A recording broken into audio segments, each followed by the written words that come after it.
5:30ರಿಂದ 6 ಗಂಟೆ ಒಳಗೆ ಊಟಿ ಬರುವಂಥವ್ರಿಗೆ ಟೀ ಮತ್ತು ಟೋಪಿ ಕೊಡಲಾಗುತ್ತೆ. ನಂತರ ಅವರಿಗೆ ಕಾರ್ಯಕ್ರಮ ಎಲ್ಲ ಮುಗಿದ ಮೇಲೆ ಅವರಿಗೆ ಸರ್ಟಿಫಿಕೇಟು ಉಪಹಾರ ಎಲ್ಲ ಕೊಡಲಾಗುತ್ತೆ. ಅದರಿಂದ ಕಾರ್ಯಕ್ರಮದ ವ್ಯವಸ್ಥೆಯನ್ನು ಧ್ಯಾನ ಮಾಡೋಕ್ಕಾಗಲ್ಲ, ಮನಸ್ಸು ಭಗವಂತನ ಹತ್ರ ಹೋಗಲ್ಲ.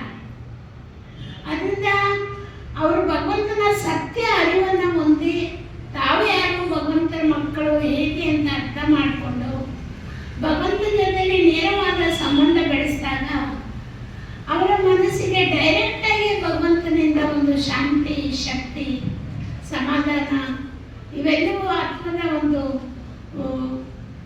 ಶ್ರೇಷ್ಠ ಒಂದು ಪ್ರಾಪ್ತಿಗಳು ಭಗವಂತನಿಂದ ಆಗುತ್ತೆ. ಇಡೀ ದಿವಸ ಎಷ್ಟು ಸಾಧ್ಯವೋ ಅಷ್ಟು 5 ನಿಮಿಷ, 2 ನಿಮಿಷ, 3 ನಿಮಿಷ ಅವರ ಅಭ್ಯಾಸ ಮಾಡುವಂಥ ಅರಿವನ್ನು ಆಧ್ಯಾತ್ಮಿಕ ಜ್ಞಾನದ ಮೂಲಕ ಅವರಿಗೆ ಕಲಿಸ್ಕೊಡ್ಲಾಗುತ್ತೆ. ಈಶ್ವರ ವಿಶ್ವವಿದ್ಯಾಲಯದಲ್ಲಿ 147 ದೇಶಗಳಲ್ಲೂ ಕೂಡ ಜಾತಿ, ಧರ್ಮ, ಭಾಷೆ, ಬಣ್ಣ, ವಯಸ್ಸು ಭೇದ ಇಲ್ಲದೆ ಪ್ರತಿಯೊಬ್ಬರಿಗೂ ಕೂಡ ಈ ಒಂದು ಆಧ್ಯಾತ್ಮಿಕ ಅರಿವಿನ ಮೂಲಕ ರಾಜಯೋಗವನ್ನು ಕಲಿಸ್ಕೊಡ್ಲಾಗ್ತಾ ಇದೆ. ರಾಜಯೋಗಿನಿ ಬ್ರಹ್ಮಕುಮಾರಿ ಶಿವಾನಿಜಿಯವರು 10 ನಿಮಿಷಗಳ ಕಾಲ ಒಂದು ವಿಡಿಯೋ ಕಳಿಸ್ತಾರೆ. ಆ ವಿಡಿಯೋವನ್ನು ಅವತ್ತು ಪ್ರದರ್ಶನ ಮಾಡಲಾಗುತ್ತೆ.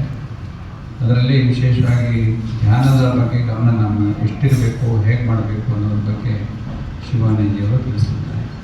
ನಂತರ 7:15ರಿಂದ 8:30ವರೆಗೆ ಬರುವಂತಹ ಅತಿಥಿ ಅಭ್ಯಾಗತರು ಕಾರ್ಯಕ್ರಮದ ಬಗ್ಗೆ ಮಾತನಾಡಿದ್ದಾರೆ, ಶುಭಾಶಯ ನೀಡಿದ್ದಾರೆ.